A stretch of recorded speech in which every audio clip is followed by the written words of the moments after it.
air susu dibalas dengan air tuba. Demikian peribahasa yang menggambarkan perbuatan baik terhadap seseorang malah dibalas dengan perbuatan jahat.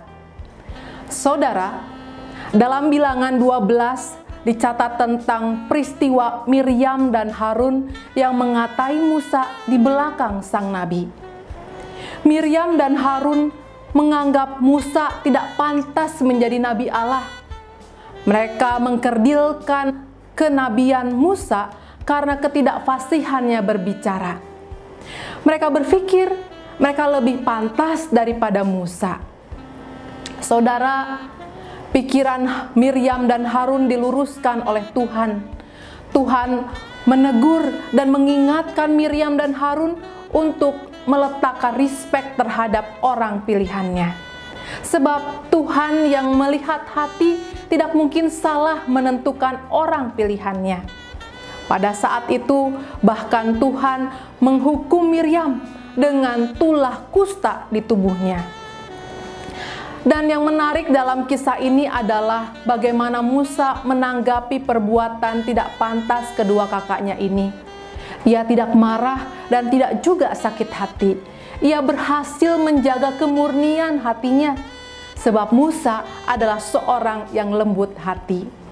Saudaraku, tetap lembut sekalipun disakiti. Saya tahu itu bukan hal yang mudah untuk dilakukan. Contohnya dapat kita lihat dalam berita kompas.com 14 Agustus 2020, berita tentang perseteruan di pengadilan antara anak dan ibu yang terjadi di Lombok. Diberitakan ketika anaknya ngotot gugat warisan, hal itu telah membuat ibunya kesal dan berkata, "Pokoknya saya tidak memaafkan dia. Pokoknya dia harus bayar air susu saya.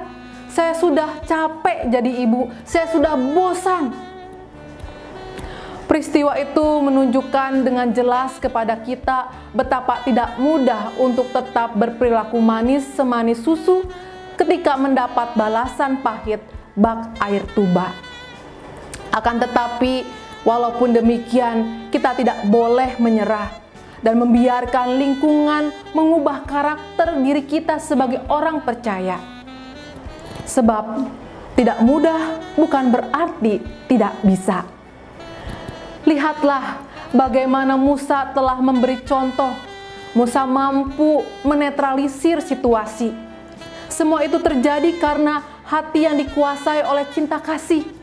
Satu modal dasar yang seharusnya dimiliki oleh setiap orang percaya, termasuk saudara dan saya. Oleh karena itu, saudaraku, kita bisa tetap memberkati sekalipun disakiti. Kita mampu kalau kita mau. Untuk itu, biarlah cinta kasih Allah terus menguasai hati pikiran saudara dan saya, sehingga yang baiklah yang selalu kita nyatakan di dalam namanya. Tuhan Yesus memberkati.